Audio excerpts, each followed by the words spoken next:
Mind vault audio book पर आपका स्वागत है। आर्यन की कहानी बस एक कहानी नहीं है, बल्कि ये हम सबकी कहानी है, जो शायद आज के शोर शराबे वाले दौर में कहीं खो गई है। आर्यन की उम्र 27 साल है।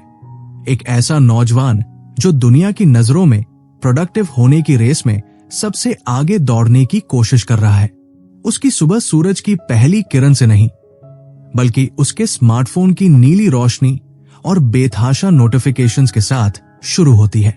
जैसे ही आर्यन अपनी आंखें खोलता है, उसका हाथ अपने आप तकिए के नीचे दबे उस फोन की तरफ जाता है, जैसे कोई लैब रैट किसी मेस में अपनी खुराक ढूंढ रहा हो। अभी बिस्तर से पैर नीचे भी नहीं रखे होते कि उसके दिमाग में ईमेल्स, इंस्टाग्राम डीएम्स और न्यूज अलर्ट्स की एक ऐसी बाढ़ आ जाती है जो उसे बिटवीनस के एक अजीब से जाल में फंसा देती है, जहां वो न तो पूरी तरह से सो पा रहा है और न ही पूरी तरह से जाग पाया है। उसके लिए अपने इनबॉक्स को मैनेज करना और ऑनलाइन आइडेंटिटी को बनाए रखना एक दूसरी नौकरी जैसा बन गया है, जो उसे अपनी असली दुनिया से दूर खींचता रहता है। आर्यन को अक्सर महसूस होता है कि उसके दिमाग के अंदर एक अनजाना शोर है, एक ऐसी शोरगुल भरी आवाज जो उसे कभी शांत नहीं रहने देती। एक दोपहर आर्यन एक कैफे में बैठा था, अपने लैपटॉप पर एक जरूरी प्रेजेंटेशन तैयार करने की कोशिश कर रहा था, लेकिन उसकी हालत वैसी ही थी जैसे कोई इंसान दो नावों की सवारी कर रहा हो। एक तरफ काम था और दूसरी तरफ हर 2 मिनट में फोन की स्क्रीन पर चमकते वो लाइक्स और कमेंट्स के छोटे छोटे तोहफे। वो जिसे मल्टीटास्किंग समझ रहा था, वो दरअसल उसके दिमाग को बुरी तरह थका रहा था। आर्यन को लगता था कि वो एक साथ 4 काम करके बहुत स्मार्ट बन रहा है, लेकिन हकीकत में उसका दिमाग एक काम से दूसरे काम पर इतनी तेजी से स्विच कर रहा था कि उसकी कॉग्निटिव कैपेसिटी पूरी तरह निचोड़ चुकी थी। जब भी कोई नया नोटिफिकेशन आता, उसका ध्यान उस तरफ खिंच जाता और फिर वापस काम पर लौटने में उसे 20 मिनट से ज्यादा लग जाते।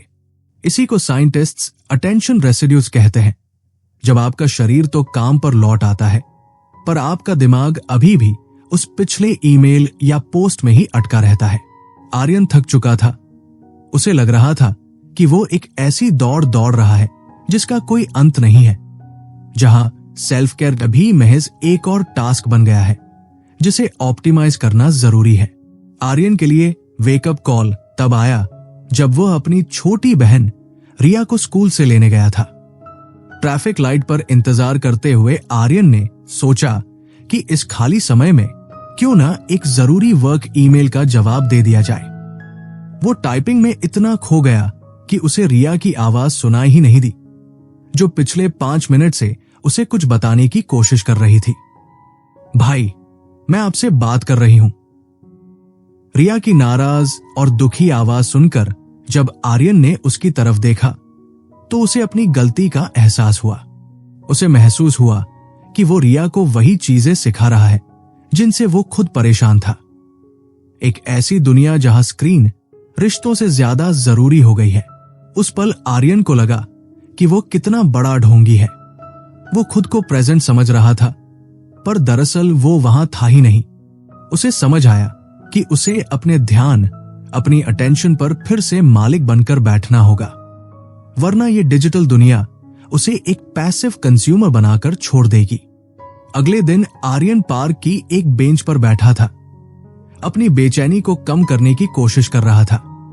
वहां उसकी मुलाकात डॉक्टर जेलेना से हुई, जो पास की ही एक सोसाइटी में रहती थी और अक्सर बहुत ही शांत और फोकस्ड नजर आती थी। आर्यन ने उनसे पूछ लिया, मैम, आप इतनी शांति से कैसे बैठी रहती हैं? मेरे दिमाग में तो ऐसा लगता है जैसे 24 घंटे सेल लगी हो। हर विचार दूसरे से आगे निकलने की कोशिश कर रहा है। डॉक्टर जेलेना मुस्कुराई और बड़े प्यार से बोली, आर्यन, हम सब एक ऐसी सोसाइटी में रह रहे हैं जहां फोकस अब एक लक्ष्य बन गया है, जबकि ये हमारा जन्मसिद्ध अधिकार होना चाहिए। उन्होंने समझाया कि अटेंशन, कंसंट्रेशन और फोकस के बीच का अंतर समझना बहुत जरूरी है।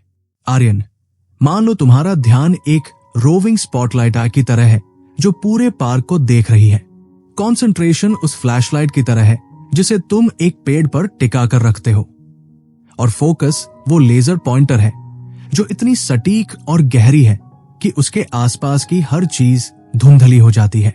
आर्यन को पहली बार महसूस हुआ कि वो सिर्फ फ्लैशलाइट हिला रहा था, कभी लेजर तक पहुंचा ही नहीं। डॉक्टर जेलेना ने एक और गहरी बात कही जो आर्यन के दिल को छू गई। उन्होंने कहा, दिक्कत यह नहीं है कि तुम्हारे पास समय नहीं है आर्यन, दिक्कत यह है कि तुम्हारे पास अपनी विजन नहीं है। जब हम खुद तय नहीं करते कि हमें अपना ध्यान कहां लगाना है, तो कोई और, चाहे वो एल्गोरिदम्स हो या सोशल मीडिया, उसे अपनी मर्जी से इस्तेमाल करने लगता है। आर्यन को याद आया कि सुबह उठते ही उसे क्या देखना है, ये इंस्टाग्राम का एल्गोरिदम तय करता है, न कि उसकी अपनी जरूरत। आर्यन ने पूछा कि वो शुरुआत कहां से करे, क्योंकि उसे अपनी मंजिल धुंधली लग रही थी। जेलेना ने सलाह दी कि उसे अपनी विजन यानी अपने आदर्श जीवन की तस्वीर को शब्दों में पिरोना होगा। ये सिर्फ प्रोडक्टिविटी बढ़ाने के बारे में नहीं है, बल्कि ये तय करने के बारे में है कि आर्यन असल में कैसा महसूस करना चाहता है। क्या वो एक प्रेजेंट भाई बनना चाहता है? क्या वह अपने काम में गहराई ढूंढना चाहता है? आर्यन को एहसास हुआ कि उसकी पूरी जिंदगी रिएक्टिव हो गई थी, जैसे कोई बॉलर गेंद फेंक रहा हो और वो सिर्फ उसे डिफेंड करने की कोशिश कर रहा हो। उसे अब खुद बैटिंग करनी थी। जेलेना ने उसे समझाया कि विजन एक नॉर्थ स्टार की तरह है जो उसे सही दिशा दिखाएगा, खासकर तब जब बाधाएं आएंगी और चीजें मुश्किल लगेंगी। लेकिन सिर्फ सपने देखना काफी नहीं है, कमिटमेंट यानी उस रास्ते पर रोजाना चलने का वादा भी जरूरी है। आर्यन ने सोचा कि शायद वो बहुत बड़ी बड़ी चीजों के पीछे भाग रहा था, जबकि छोटे छोटे कदम ही उसे वहां पहुंचा सकते थे जहां वो सच में जाना चाहता था।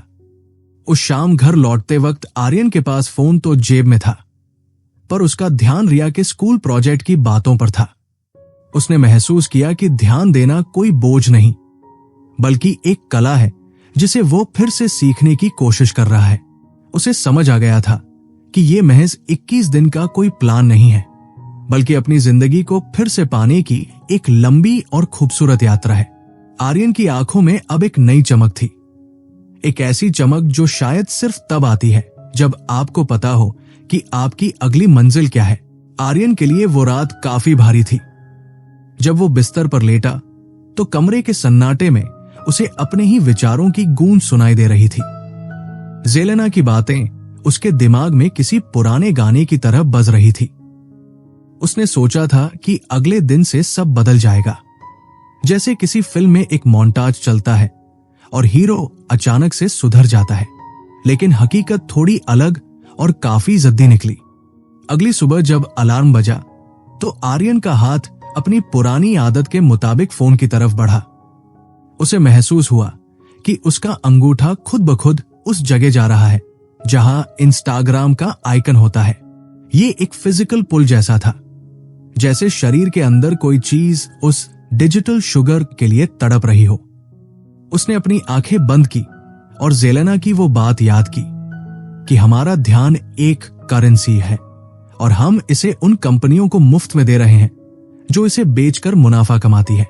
आर्यन ने एक गहरी सांस ली और फोन को छुए बिना बिस्तर से उठ खड़ा हुआ। उसे लगा उसने कोई बहुत बड़ी जंग जीत ली है, पर यह तो बस एक शुरुआत थी। पूरे दिन आर्यन को एक अजीब सी बेचैनी महसूस होती रही, जिसे जेलेना विड्रॉल कहती थी। जब भी वो किसी काम के बीच में अटकता, उसका दिमाग तुरंत एस्केप ढूंढने लगता। उसे महसूस हुआ कि उसका दिमाग बोरियत को झेलने की अपनी काबिलियत पूरी तरह खो चुका है। हम अक्सर बोरियत से भागने के लिए फोन उठाते हैं, पर असल में बोरियत ही वो जमीन है जहां नए और गहरे विचार पैदा होते हैं। आर्यन ने तय किया कि आज वो अपना लंच बिना किसी स्क्रीन के करेगा। कैफे में बैठकर बिना किसी यूट्यूब वीडियो या पॉडकास्ट के खाना खाना उसे सजा जैसा लग रहा था। उसे लगा जैसे हर कोई उसे देख रहा है, जबकि असल में सब अपने अपने स्क्रीन्स में खोए हुए थे। उस सन्नाटे में उसे अपने खाने का स्वाद, आसपास की खुशबू और लोगों की आवाजें ज्यादा साफ सुनाई देने लगी। उसे समझ आया कि फाइंडिंग फोकस का मतलब सिर्फ काम पर ध्यान लगाना नहीं है, बल्कि अपनी जिंदगी के हर पल में पूरी तरह मौजूद होना है। शाम को वो फिर से जेलेना से मिला। इस बार वो अपने छोटे से बगीचे में पौधों को पानी दे रही थी। आर्यन ने अपनी बेचैनी का जिक्र किया। मैम, मुझे ऐसा लग रहा है जैसे मेरे दिमाग के अंदर एक छोटी सी खिड़की खुली रह गई है, जिससे सारी ऊर्जा बाहर निकल रही है। जेलेना ने पाइप नीचे रखा और मुस्कुराते हुए कहा, इसे अटेंशन लीक कहते हैं। आर्यन, जब हम एक साथ बहुत सारी चीजों के बारे में सोचते हैं तो हमारा मेंटल बैंडविड्थ बढ़ जाता है। तुम मल्टीटास्किंग के चक्कर में अपनी एफिशिएंसी खो रहे हो। उन्होंने आर्यन को समझाया कि इंसानी दिमाग एक बार में एक ही चीज पर गहराई से काम करने के लिए बना है। जब हम स्विच करते हैं तो हमारा दिमाग पुराने काम से पूरी तरह कट नहीं पाता। आर्यन को अपनी वो प्रेजेंटेशन याद आई जिसे बनाने में उसे 5 घंटे लग गए थे, जबकि वो काम शायद 2 घंटे का था। वो बीच बीच में ईमेल्स चेक करता, फिर व्हाट्सएप देखता और फिर वापस काम पर आता। यही वो कॉन्टेक्स्ट स्विचिंग थी जो उसकी मानसिक शांति छीन रही थी। जेलेना ने उसे मोनोटास्किंग की अहमियत समझाई। उन्होंने कहा, आर्यन, कोशिश करो कि जब तुम चाय पियो तो सिर्फ चाय ही पियो। जब तुम किसी से बात करो तो सिर्फ उसकी बात सुनो। ये सुनने में बहुत आसान लगता है, पर आज के दौर में ये सबसे मुश्किल साधना है। आर्यन को लगा कि वो जैसे अपनी इंद्रियों को फिर से ट्रेन कर रहा है। जेलेना ने उसे एक छोटी सी एक्सरसाइज दी 5 मिनट रीसेट। जब भी उसे लगे कि उसका दिमाग भाग रहा है, उसे बस 5 मिनट के लिए शांत बैठना है और अपनी सांसों की लय को महसूस करना है, बिना किसी जजमेंट के। बस ये देखना है कि विचार आ रहे हैं और जा रहे हैं। आर्यन ने वही बेंच पर बैठकर इसे आजमाने की कोशिश की। पहले 1 मिनट में तो उसे लगा कि वो पागल हो जाएगा, लेकिन तीसरे मिनट के बाद उसे एक अजीब सी स्थिरता महसूस हुई, जैसे पानी के बर्तन में नीचे जमी हुई मिट्टी अब शांत होकर बैठने लगी हो। घर वापस आते समय आर्यन ने महसूस किया कि उसकी टेक्नोलॉजिकल डिपेंडेंसी कितनी गहरी थी। उसे छोटी से छोटी चीज के लिए गूगल मैप्स या किसी ऐप की जरूरत महसूस होती थी। उसने सोचा कि क्या वह अपनी याददाश्त और अपने इंट्यूशन पर भरोसा करना भूल गया है। जेलेना ने एक बार कहा था कि ओवर कनेक्टिविटी दरअसल हमें खुद से डिस्कनेक्ट कर देती है। आर्यन ने उस रात अपना फोन दूसरे कमरे में रखने का फैसला किया। शुरू में उसे डर लगा कि कहीं कोई जरूरी कॉल न छूट जाए, पर फिर उसे खुद पर हंसी आई कि उसकी जिंदगी में ऐसा कौन सा नेशनल इमरजेंसी वाला काम चल रहा है। जैसे ही उसने वो बाउंड्री सेट की, उसे एक आजादी का एहसास हुआ। उसे समझ आया कि डिजिटल मिनिमलिज्म का मतलब तकनीक को छोड़ना नहीं है, बल्कि उसे अपनी शर्तों पर इस्तेमाल करना है। अगले कुछ दिन आर्यन के लिए एक मेंटल डिटॉक्स की तरह थे। उसने अपनी विजन को और साफ करना शुरू किया। उसने लिखना शुरू किया कि वो अपनी शामें कैसे बिताना चाहता है। उसे पता चला कि उसे पुरानी फिल्मों के बारे में पढ़ना और लिखना पसंद था, जिसे वो पिछले 3 सालों से पूरी तरह भूल चुका था, क्योंकि स्क्रॉल करना ज्यादा आसान था। उसने महसूस किया कि डिस्ट्रैक्शन अक्सर तब हावी होता है जब हमारे पास कोई ऐसा काम नहीं होता जो हमें अंदर से रोमांचित करे।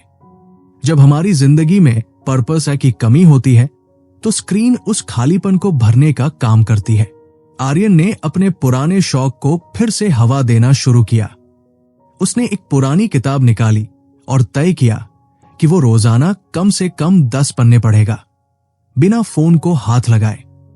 उसे जल्द ही समझ आया कि फोकस कोई ऐसी चीज नहीं है जिसे आप एक बार पालें और वो हमेशा के लिए आपके पास रहे। ये एक मसल की तरह है जिसे रोजाना एक्सरसाइज की जरूरत होती है। एक दिन आर्यन को ऑफिस में एक बहुत ही मुश्किल टास्क मिला। पहले वो ऐसे मौकों पर घबराकर फोन उठाने लगता था, पर इस बार उसने अपनी कंसंट्रेशन फ्लैशलाइट को सीधा उस टास्क पर टिका दिया। उसने अपने डेस्कटॉप के सारे टैब्स बंद किए, अपने फोन को डू नॉट डिस्टर्ब पर डाला और काम में डूब गया। 2 घंटे बाद जब उसने सिर उठाया तो उसे वो एहसास हुआ जिसे साइकोलॉजिकल टर्म्स में फ्लो कहते हैं। उसे समय का पता ही नहीं चला। उस काम को पूरा करने के बाद उसे जो संतुष्टि मिली वो किसी भी लाइक या नोटिफिकेशन से हजारों गुना बेहतर थी। शाम को पार्क में टहलते हुए आर्यन को महसूस हुआ कि उसके आसपास की दुनिया का रंग बदल गया है। पेड़ ज्यादा हरे लग रहे थे और चिड़ियों की चहचहाहट में एक लय थी जिसे वो पहले अनसुना कर देता था। उसे समझ आया कि प्रेजेंस ही वो असली तोहफा है जो हम खुद को और अपने चाहने वालों को दे सकते हैं। जेलेना ने उसे दूर से हाथ हिलाया। आर्यन की चाल में अब वो पुरानी हड़बड़ाहट नहीं थी। वो धीरे धीरे हर कदम को महसूस करते हुए चल रहा था। उसे लगा कि वो अब सिर्फ अपनी जिंदगी का हिस्सा नहीं है बल्कि उसका ड्राइवर है। फाइंडिंग फोकस का सफर अब महज ध्यान लगाने से बढ़कर अपनी खोई हुई आत्मा को वापस पाने का सफर बन गया था। उसे पता था कि आगे और भी चुनौतियां आएंगी, पुरानी आदतें उसे फिर से पुकारेंगी, लेकिन अब उसके पास वो टूल्स थे जिनसे वो अपने ध्यान की हिफाजत कर सकता था। आर्यन ने एक गहरी सांस ली और ठंडी हवा को अपने फेफड़ों में भरते हुए महसूस किया। उसे याद आया कि जेलेना ने कहा था, शांति बाहर नहीं बल्कि उस चुनाव में है जो तुम हर पल अपने ध्यान के साथ करते हो। आर्यन ने मुस्कुराते हुए सोचा कि अब वो अपनी करेंसी को यूं ही बेकार नहीं होने देगा। उसने अपने विजन को अपने दिल के करीब महसूस किया और आने वाले कल के लिए तैयार हो गया। उसकी आंखों में एक अजीब सा सुकून था, एक ऐसा सुकून जो सिर्फ तब मिलता है जब आप सचमुच यहीं और अभी हियर एंड नाउ में होते हैं। आर्यन के लिए अब चुनौती ये नहीं थी कि उसे क्या करना है, बल्कि चुनौती ये थी कि उसे वो सब क्यों करना है। अगले कुछ दिन उसके लिए एक आत्ममंथन, सेल्फ रिफ्लेक्शन की तरह थे। उसने गौर किया कि जब वो जबरदस्ती अपना फोन खुद से दूर रखता तो उसके अंदर एक अजीब सा तनाव, टेंशन पैदा हो जाता। उसे महसूस हुआ कि वो फोकस को एक सजा की तरह देख रहा था, जैसे कोई कड़वी दवाई हो जो उसे ठीक होने के लिए पीनी ही पड़ेगी। एक दोपहर वो अपने ऑफिस के कैबिन में बैठा था और अपनी स्क्रीन को घूर रहा था। उसका मन बार बार भटक रहा था। कभी किसी पुराने झगड़े की याद आ रही थी तो कभी आने वाले कल की चिंता। उसे ऐसा लगा जैसे उसके दिमाग में एक टग ऑफ वॉर चल रहा है। एक तरफ उसकी विल पावर थी जो उसे काम पर टिकाए रखना चाहती थी और दूसरी तरफ उसकी पुरानी आदतें थी जो उसे डिस्ट्रैक्शन की घाटी में खींच रही थी। शाम को जब वो घर लौट रहा था तो उसकी मुलाकात फिर से जेलेना से हुई। वो अपनी बालकनी में खड़ी कुछ परिंदों को दाना डाल रही थी। आर्यन का उतरा हुआ चेहरा देखकर वो समझ गई कि लड़ाई अभी जारी है। उन्होंने उसे अंदर बुलाया और एक कप गर्म चाय पकड़ाते हुए कहा, आर्यन, क्या तुम्हें पता है कि हम सबसे बड़ी गलती क्या करते हैं? हम फोकस को एक डिसिप्लिन की तरह नहीं बल्कि एक पनिशमेंट की तरह ट्रीट करते हैं। हम खुद से कहते हैं कि मुझे ये करना ही होगा और इसी ही होगा में सारा आनंद खत्म हो जाता है। आर्यन ने गहरी सांस ली और बोला, मैम, मैं कोशिश तो पूरी कर रहा हूं, लेकिन ऐसा लगता है जैसे मेरी इच्छा शक्ति, विल पावर जवाब दे रही है। कितना लड़ूं मैं अपने आप से? जेलेना मुस्कुराई और बोली, यही तो बात है आर्यन, तुम्हें लड़ना नहीं है। इच्छा शक्ति एक बैटरी की तरह होती है जो दिन खत्म होते होते ड्रेन हो जाती है। अगर तुम सिर्फ विल पावर के भरोसे रहोगे तो तुम कभी गहरे फोकस, डीप फोकस तक नहीं पहुंच पाओगे। तुम्हें क्यूरियोसिटी यानी जिज्ञासा को अपना हथियार बनाना होगा। उन्होंने समझाया कि जब हम किसी चीज के बारे में सचमुच जिज्ञासु, क्यूरियस होते हैं तो हमें ध्यान लगाने के लिए मेहनत नहीं करनी पड़ती।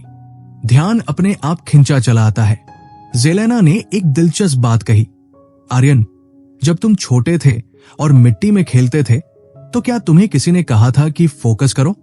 नहीं, तुम उस मिट्टी के घरौंदे को बनाने में इतने खो जाते थे क्योंकि तुम क्यूरियस थे कि वो कैसा बनेगा। आज भी तुम्हें वही चाइल्ड लाइक वंडर वापस लाना होगा। आर्यन ने इस बात पर गहराई से सोचना शुरू किया। उसे महसूस हुआ कि वो अपने काम को एक बोझ समझ रहा था। उसने तय किया कि कल से वो अपने काम को एक टास्क की तरह नहीं बल्कि एक एक्सप्लोरेशन की तरह देखेगा। लेकिन जेलेना ने उसे एक और महत्वपूर्ण बात बताई, ट्रिगर्स के बारे में। उन्होंने कहा, हमारा ध्यान दो तरह से भटकता है, एक्सटर्नल बाहरी और इंटरनल आंतरिक।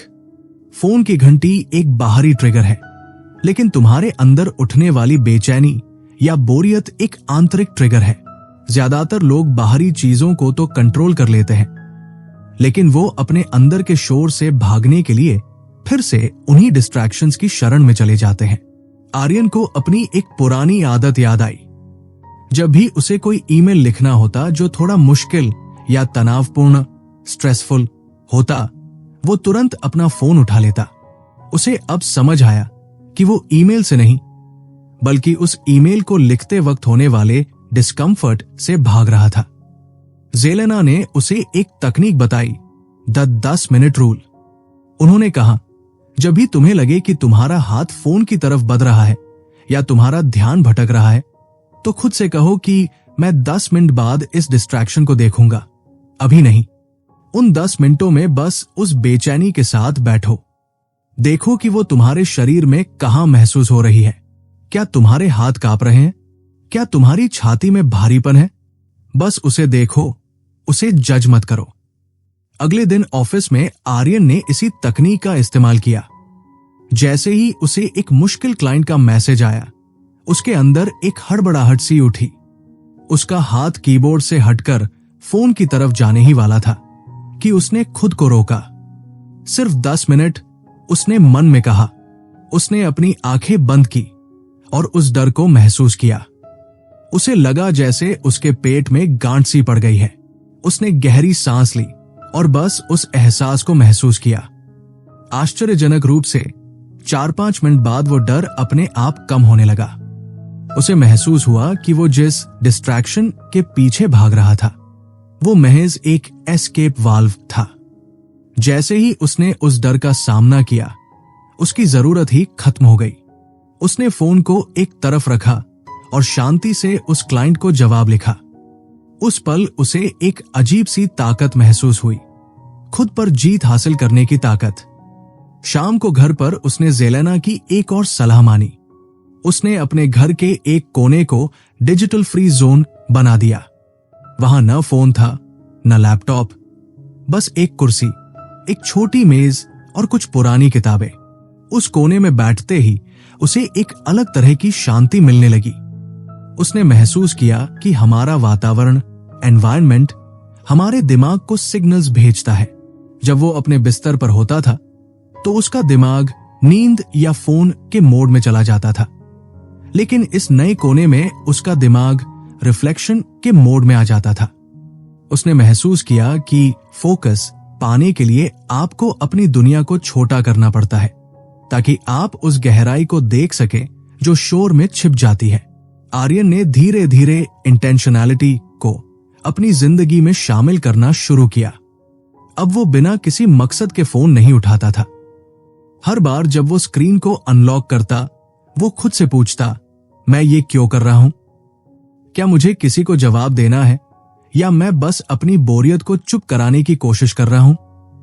इस छोटे से सवाल ने उसके डिजिटल इस्तेमाल को आधे से भी कम कर दिया। उसे समझ आया कि जिसे वो एंटरटेनमेंट समझ रहा था, वो दरअसल इंफॉर्मेशन ओवरलोड था जो उसके दिमाग को कूड़ादान बना रहा था।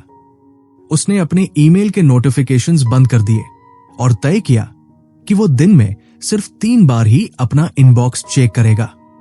शुरुआत में उसे डर लगा कि FOMO, fear of missing out, उसे पागल कर देगा। लेकिन 2 दिनों बाद उसे महसूस हुआ कि दुनिया उसके बिना भी बिल्कुल ठीक चल रही है। किसी की जिंदगी नहीं रुकी और सबसे जरूरी बात, उसे खुद को जॉय ऑफ मिसिंग आउट का एहसास होने लगा। एक रात जब वो खिड़की के पास बैठा बाहर की रोशनी को देख रहा था, उसने गौर किया कि उसकी सोचने की क्षमता, कॉग्निटिव कैपेसिटी अब पहले से कहीं बेहतर हो गई है। उसके विचार अब टूटे फूटे नहीं थे, बल्कि एक लड़ी की तरह आपस में जुड़े हुए थे। उसे अपनी बहन रिया की वो बात याद आई जब उसने उसे ढोंगी कहा था। उसने महसूस किया कि अब वो रिया के साथ ज्यादा वक्त बिता पा रहा है, और वो वक्त सिर्फ शारीरिक उपस्थिति, फिजिकल प्रेजेंस नहीं है, बल्कि वो सच में उसकी बातों को सुन रहा है। उसे समझ आया कि अटेंशन देना किसी को प्यार करने का सबसे बड़ा तरीका है। जब आप किसी को अपना पूरा ध्यान देते हैं तो आप उन्हें ये बताते हैं कि आप मेरे लिए जरूरी है। आर्यन को अब लगने लगा था कि वो अपनी जिंदगी की बागडोर वापस अपने हाथों में ले रहा है, लेकिन जेलेना ने उसे आगाह किया था कि ये रास्ता सीधा नहीं है। आर्यन, कभी कभी तुम फिर से गिरोगे, कभी कभी तुम फिर से घंटों तक स्क्रॉल करोगे, और वो ठीक है। बस उस फॉल्ट को पहचानना और वापस आना ही असली साधना है। आर्यन ने इस बात को गांठ बांध लिया। उसे समझ आ गया था कि फाइंडिंग फोकस कोई मंजिल नहीं है, बल्कि एक प्रैक्टिस है। एक ऐसी प्रैक्टिस जो हर सुबह, हर घंटे और हर मिनट नए सिरे से शुरू होती है। उसके अंदर अब एक शांति थी, एक ऐसी स्थिरता जो उसे अपनी ही आवाज सुनने के काबिल बना रही थी। उसने महसूस किया कि जिस फोकस को वो बाहर ढूंढ रहा था, वो तो हमेशा से उसके अंदर ही था, बस शोर ने उसे ढक रखा था। उस रात आर्यन को बहुत गहरी और सुकून भरी नींद आई। उसे अब सुबह की चिंता नहीं थी, क्योंकि उसने सीख लिया था कि दिन की शुरुआत फोन से नहीं, बल्कि अपनी सांसों के साथ कैसे करनी है। उसने अपनी विजन को अपनी आंखों के सामने स्पष्ट होते देखा। वो अब महज एक नौजवान नहीं था जो दुनिया की दौड़ में फंसा था। वो एक ऐसा इंसान बन रहा था जो अपनी हर धड़कन और हर पल का मालिक था। उसे लगा जैसे उसकी जिंदगी का एक नया अध्याय शुरू हो रहा है, जहां शब्द कम और एहसास ज्यादा गहरे थे। आर्यन की जिंदगी में अब एक नया मोड़ आ रहा था, लेकिन यह बदलाव इतना आसान नहीं था। एक सुबह जब वो अपने दफ्तर में बैठा था, उसे ऐसा महसूस हुआ कि वो किसी आग बुझाने वाले दल का हिस्सा है। एक के बाद एक ईमेल्स आ रहे थे, हर मैसेज पर अर्जेंट लिखा था, और फोन की रिंगटोन किसी खतरे की घंटी की तरह बज रही थी। उसे लगा कि अगर उसने इन सब का जवाब अभी नहीं दिया तो सब कुछ तबाह हो जाएगा। जेलेना ने एक बार उसे बताया था कि हम जिस दुनिया में रह रहे हैं, वहां अर्जेंसी कल्चर एक बीमारी की तरह फैल चुकी है, जहां हर छोटी चीज को जीवन मरण का सवाल बना दिया जाता है। आर्यन को महसूस हुआ कि वो एक अर्जेंसी टैक्स भर रहा है, एक ऐसी कीमत जो उसकी मानसिक शांति और गहराई से सोचने की क्षमता को छीन रही थी। उसे याद आया कि जब वो किसी काम को बीच में छोड़कर किसी जरूरी दिखने वाले मैसेज का जवाब देता था, तो उसे वापस अपने काम की गहराई में उतरने में 20 मिनट से ज्यादा लग जाते थे। ये बेचैनी उसे अंदर ही अंदर खोखला कर रही थी। शाम को जब वो जेलेना से मिला तो उन्होंने उसे एक बहुत ही सरल लेकिन शक्तिशाली हथियार दिया, जिसे IUBN मैट्रिक्स कहते हैं। उन्होंने समझाया कि हमें अपने कामों को 4 हिस्सों में बांटना सीखना होगा, जो जरूरी है, इंपॉर्टेंट, जो सिर्फ जल्दी होने चाहिए, अर्जेंट, जो दोनों है, बोथ, और जो दोनों में से कुछ भी नहीं है, नीदर। आर्यन को एहसास हुआ कि उसका ज्यादातर समय उन चीजों में जा रहा था जो शायद अर्जेंट तो थी, लेकिन इंपॉर्टेंट बिल्कुल नहीं।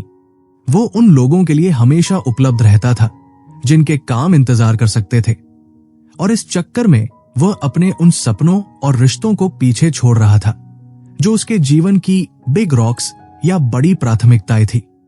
जेलेना ने उसे याद दिलाया कि अगर हम अपना कलश यानी अपना समय पहले रेत और कंकड़ से भर देंगे तो बड़े पत्थरों के लिए जगह कभी नहीं बचेगी। आर्यन ने तय किया कि अब वो अपनी जिंदगी का ड्राइवर बनेगा, न कि बस परिस्थितियों का शिकार। उसने टाइम ब्लॉकिंग तकनीक को आजमाना शुरू किया। वो अपने दिन को छोटे छोटे टुकड़ों में बांटने लगा, जहां हर टुकड़े का एक साफ मकसद था। लेकिन यहां उसे एक और गहरी बात समझ आई, जिसे जेलेना अल्ट्रेडियन साइकिल्स कहती थी। हमारा शरीर और दिमाग मशीन नहीं है, ये 90 मिनट के चक्रों में काम करता है।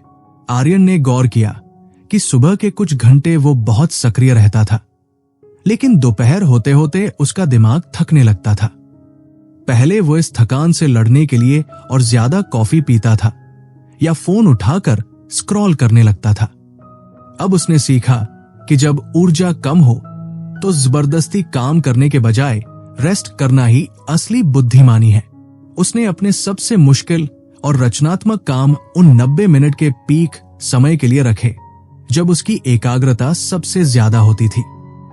एक दोपहर जब वो बहुत थका हुआ महसूस कर रहा था, उसने पास के एक छोटे से पार्क में जाने का फैसला किया। जेलेना ने उसे नेचर के उस जादू के बारे में बताया था, जिसे वैज्ञानिक सॉफ्ट फैसिनेशन कहते हैं। शहर की सड़कों पर चलते हुए हमारा ध्यान टॉप डाउन होता है, जहां हमें ट्रैफिक और लोगों से बचने के लिए लगातार सतर्क रहना पड़ता है, जो हमें बुरी तरह थका देता है। लेकिन जब आर्यन ने पेड़ों की हिलती टहनियों को देखा, मिट्टी की सोंधी खुशबू ली और परिंदों की चहचहाहट सुनी, तो उसका दिमाग अपने आप शांत होने लगा। प्रकृति को ध्यान देने के लिए किसी मेहनत की जरूरत नहीं होती, वो बस हमें अपनी गोद में समेट लेती है। आर्यन को महसूस हुआ कि सिर्फ 15-20 मिनट की इस शांति ने उसकी मेंटल बैटरी को फिर से चार्ज कर दिया था। उसे समझ आया कि फाइंडिंग फोकस का मतलब हमेशा काम करना नहीं है, बल्कि सही समय पर खुद को विराम देना भी है। आर्यन ने एक और दिलचस्प चीज सीखी, जिसे जेनरेशन इफेक्ट कहा जाता है। उसने अपनी विजन को सिर्फ सोचा नहीं, बल्कि कागज पर लिखना शुरू किया। जब हम अपने विचारों को शब्दों में पिरोते हैं, तो हमारा दिमाग उन्हें ज्यादा गहराई से सहेजता है। उसने अपनी डायरी में लिखा कि वो कैसा इंसान बनना चाहता है, वो अपने काम में कितनी गहराई चाहता है, और वो अपनी बहन रिया के साथ कैसा रिश्ता रखना चाहता है।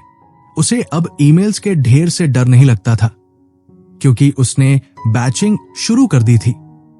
अब वो दिन भर ईमेल्स का पीछा नहीं करता था, बल्कि दिन में सिर्फ 2-3 बार उन्हें एक साथ निपटाता था।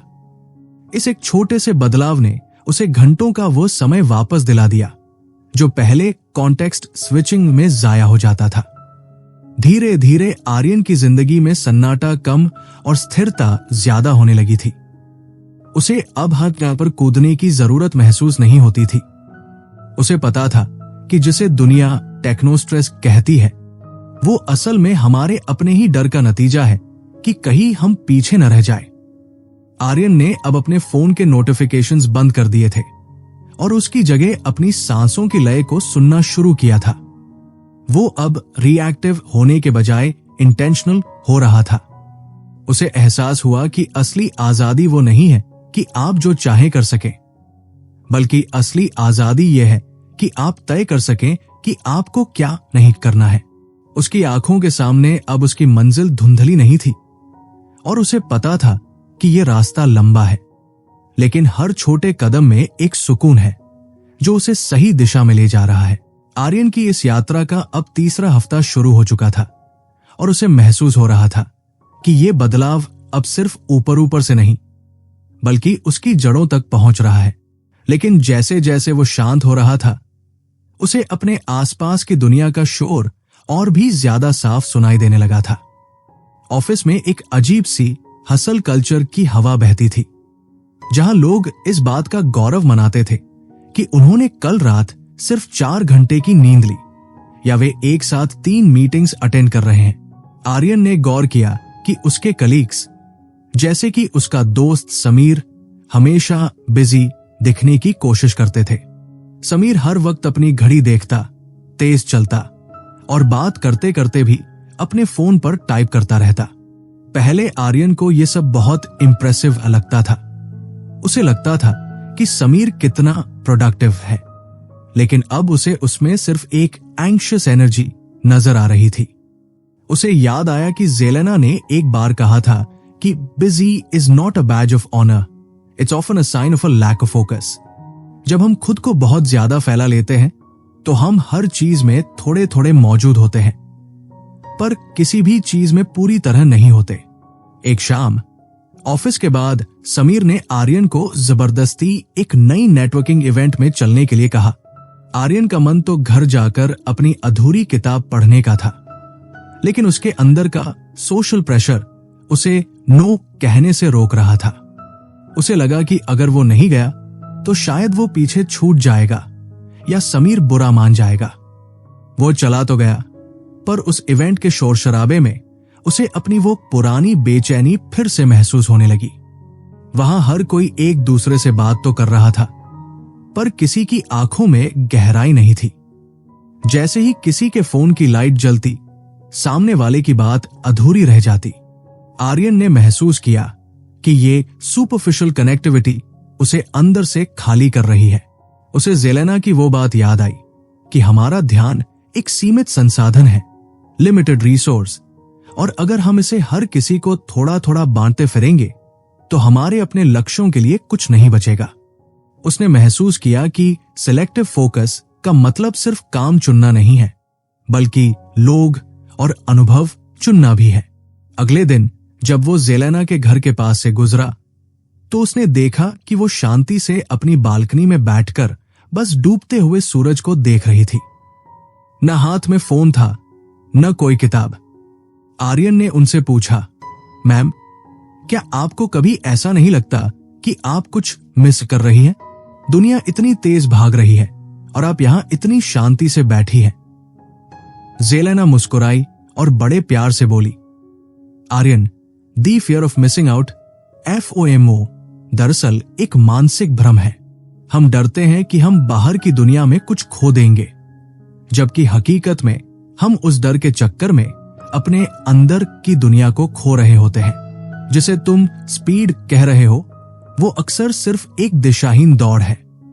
उन्होंने आर्यन को रैडिकल प्रेजेंस का मतलब समझाया। उन्होंने कहा कि असली ताकत इसमें नहीं है कि आप कितनी चीजों को यस कह सकते हैं, बल्कि इसमें है कि आप कितनी चीजों को बिना किसी पछतावे के नो कह सकते हैं। नो कहना कोई असभ्यता नहीं है, बल्कि ये आपके अपने फोकस और विजन के प्रति आपका सम्मान है। आर्यन ने घर लौटकर अपनी डायरी निकाली और उन चीजों की लिस्ट बनाई जिन्हें वो अपनी जिंदगी से सबट्रैक्ट यानी घटाना चाहता था। उसे समझ आया कि फाइंडिंग फोकस कोई एडिशन की प्रक्रिया नहीं है, बल्कि सबट्रैक्शन की कला है। उसने तय किया कि वो अब उन सोशल ऑब्लिगेशंस का हिस्सा नहीं बनेगा जो उसे अपनी विजन से दूर ले जाती है। उसे अपनी बहन रिया की याद आई। पहले जब वो रिया के साथ खेलता था तो उसका दिमाग ऑफिस की ईमेल्स में अटका रहता था। अब उसने तय किया कि जब वो रिया के साथ होगा तो वो रैडिकली प्रेजेंट रहेगा। उसने महसूस किया कि जब आप किसी को अपना पूरा, बिना बंटा हुआ ध्यान, अनडिवाइडेड अटेंशन देते हैं तो वो रिश्ता ही बदल जाता है। रिया के चेहरे की वो मुस्कान, जब उसे लगा कि उसका भाई सच में उसकी बातें सुन रहा है, आर्यन के लिए किसी भी सोशल वैलिडेशन से कहीं ज्यादा कीमती थी। लेकिन इस नो कहने की प्रक्रिया में आर्यन को एक और चुनौती का सामना करना पड़ा, इंटरनल गिल्ट। जब उसने समीर को अगली पार्टी के लिए मना किया तो उसे लगा कि वो एक बुरा दोस्त बन रहा है। उसे महसूस हुआ कि उसका दिमाग उसे फिर से उसी पुराने धर्रे पर खींचने की कोशिश कर रहा है, जहां दूसरों को खुश रखना ही प्राथमिकता थी।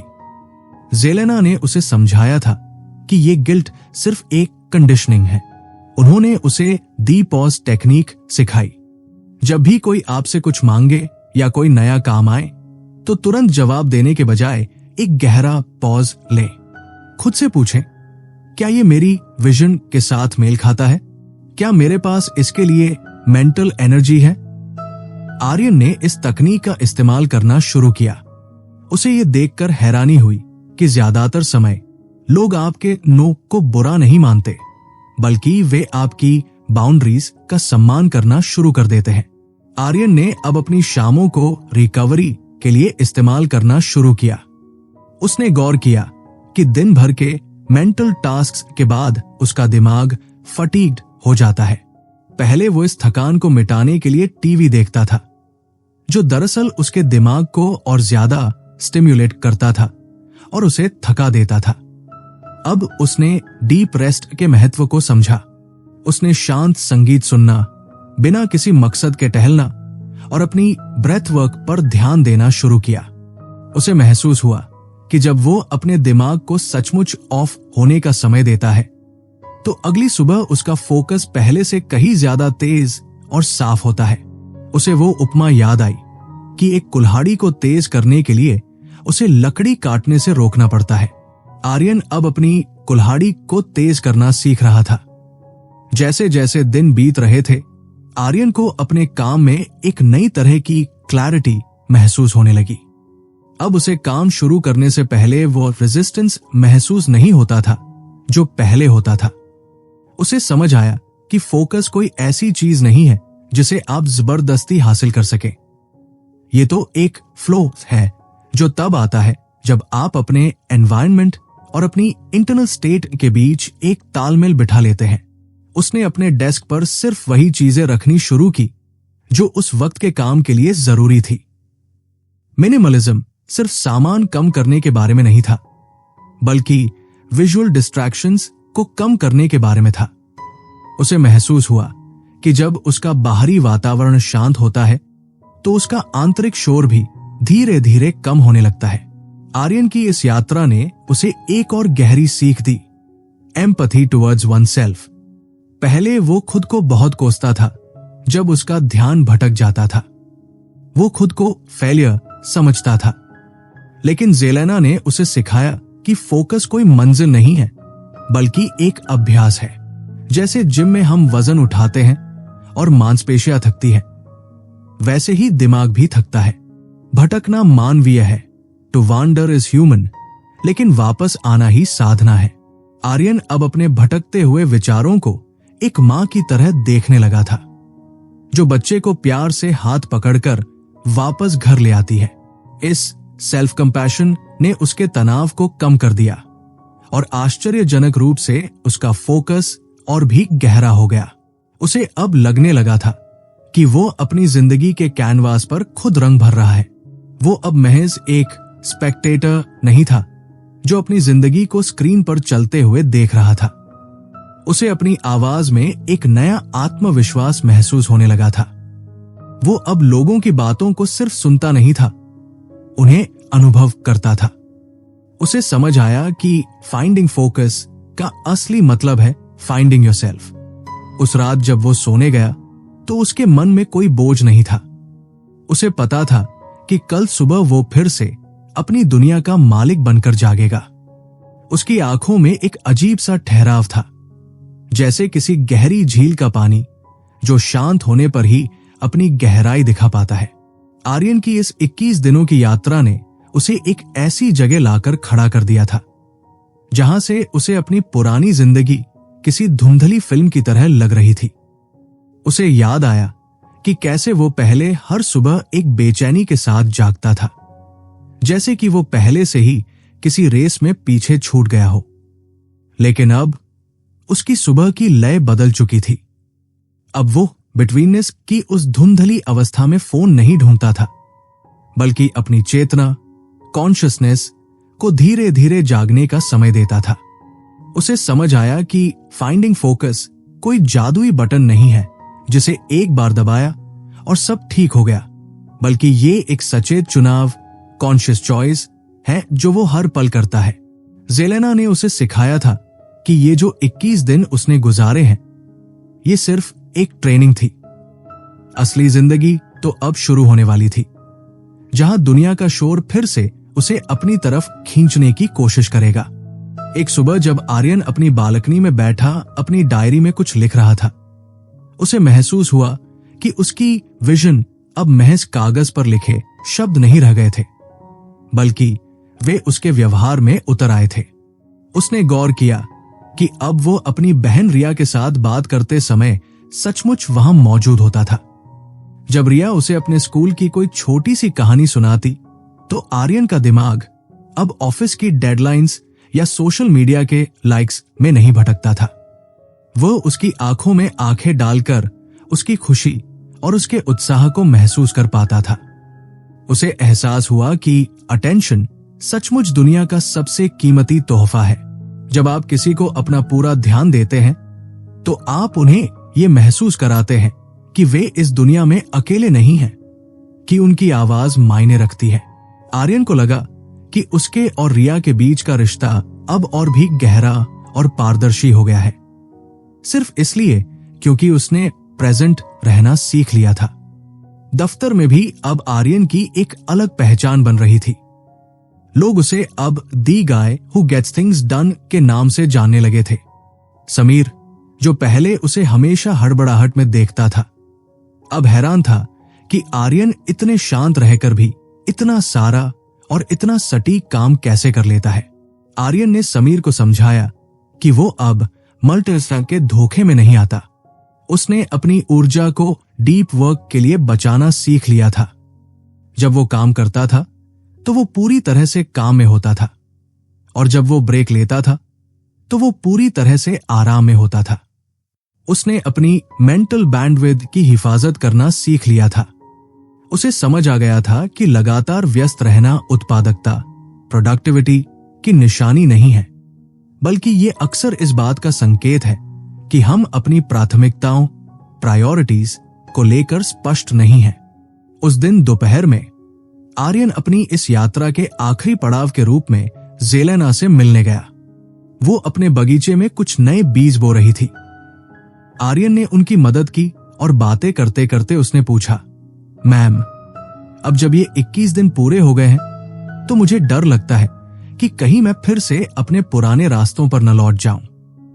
बाहर की दुनिया बहुत ताकतवर है। जेलेना ने मिट्टी झाड़ते हुए उसकी तरफ देखा और मुस्कुराकर बोली, आर्यन, गिरना और भटकना इंसानी फितरत है। तुम्हारा दिमाग फिर से आसान रास्तों की तरफ भागेगा। डिस्ट्रैक्शंस फिर से तुम्हें पुकारेंगे, लेकिन अब तुम्हारे पास अवेयरनेस है। पहले तुम अनजाने में भटकते थे, अब तुम जानते हो कि तुम कब भटक रहे हो, और यही जागरूकता, अवेयरनेस तुम्हारी सबसे बड़ी जीत है। उन्होंने उसे समझाया कि फोकस कोई ऐसी चीज नहीं है जिसे एक बार अचीव कर लिया जाए। ये तो एक मसल की तरह है जिसे जीवन भर एक्सरसाइज की जरूरत होती है। जेलेना ने उसे एक आखिरी और बहुत गहरी बात कही, आर्यन, याद रखना कि तुम्हारी अटेंशन ही तुम्हारी जिंदगी की हकीकत को बुनती है। तुम जहां अपना ध्यान लगाओगे, तुम्हारी जिंदगी वैसी ही बनती चली जाएगी।